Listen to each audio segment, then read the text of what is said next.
What's up guys, and welcome back to my channel.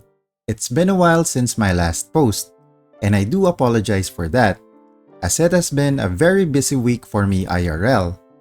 Although, when it comes to ROX, there hasn't really been a lot of updates in-game as well, other than the upcoming events for the month of February, which majority are coming on the 14th, or what most people call Valentine's Day.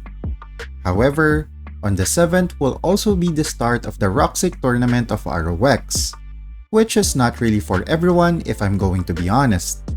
This is a PvP tournament which obviously will be dominated by the top players in the game. But the most intriguing part for me when it comes to this event are the participating teams. Because this is not your typical War of the Chosen tournament where you will only see teams from a single region. This event is comprised of different teams from other regions like Taiwan and Korea, which is quite interesting for me as we will see the battle of the top teams and determine who has the better strategy, builds, and meta in ROX. So as a spectator, I'm quite looking forward to this event just to watch how the Seiya players perform against the Taiwan region. Which leads to the sponsor of this video. Do you want to stay online 24/7 in this game, but don't want to use your phone or you don't have a computer to do it? UgPhone has got you covered. UgPhone is a cloud emulator that is perfect for AFK grinding. It is a cloud phone that runs independently in the cloud without consuming the memory or battery of your physical device. Even if you close the UgPhone app, your game will still continue to run in the cloud, which makes this the perfect app for AFK grinding for 24 hours, 7 days a week non-stop. You can also run multiple instances of UgPhone in one account, which allows you to play multiple games or accounts simultaneously. UgPhone is available in Google Play for Android, App Store for iOS, Windows Store for PC, and you can also use a web browser to run UgPhone. If you want to try out UgPhone, you can use my link shown in the description below. Note that when you are playing in the Southeast Asian region, make sure to select the Singapore servers.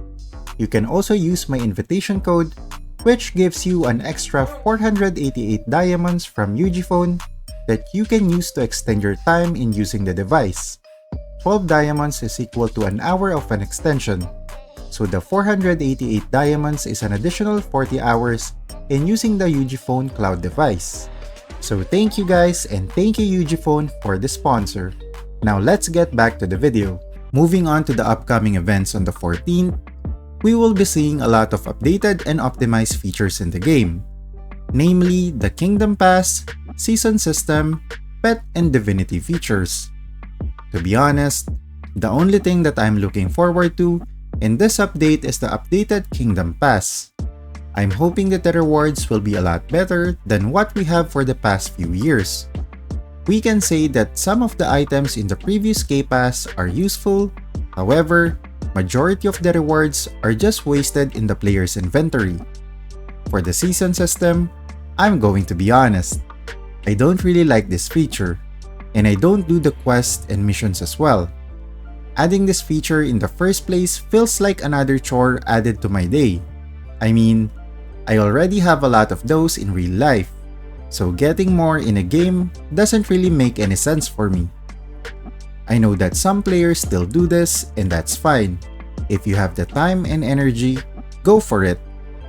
However, for me personally, I don't really think the rewards are appealing enough to be worth my time.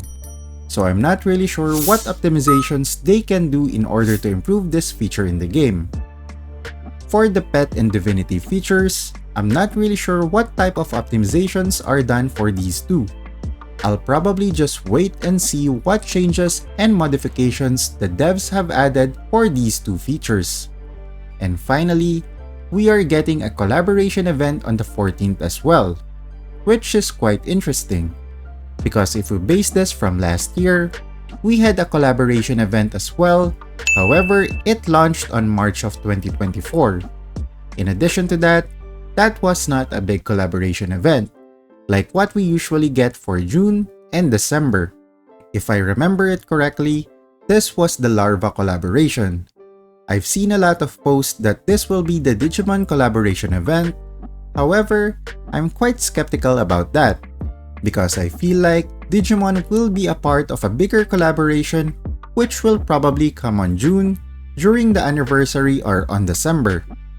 I think the Larva event didn't even span a full month during its release, so I doubt that the collaboration on the 14th will also run for a month.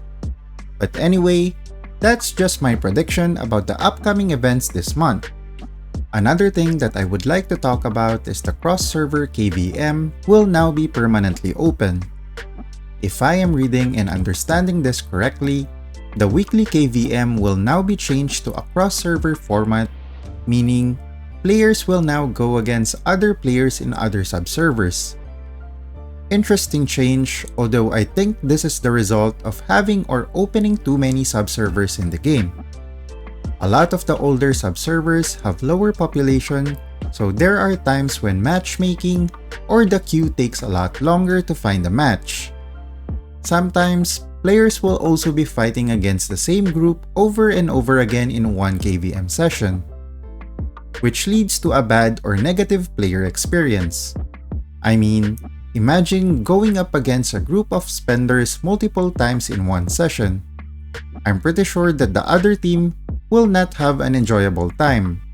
So their way of fixing these problems is to permanently allow the cross-server feature in this activity. This will allow players to have a variety of opponents moving forward, and not the same players over and over again in their subservers. Quite the move of ROX, but only time will tell if this will yield a better playing experience for the players. Oh, and by the way, today is the last day of the Neon Invasion activity in the current Spring Festival event. Once the game refreshes tomorrow morning at 6 AM Philippine time, the Neon Invasion will no longer be available in the game. So if you want to get more Serpent Mark or Guardian emblem for this event, make sure to participate in the Neon Invasion activity up until the game refreshes tomorrow morning. After the activity is closed, the only way to get more Guardian emblems in the game is through the Exchange Center, which is not really ideal because the price is quite high. But if you really want to get the cosmetics for this year's Spring Festival event, then that will cost you a lot of crystals in the game. And that's it for today's video. How about you guys? What events are you most excited about for the month of February? Let me know in the comment section below.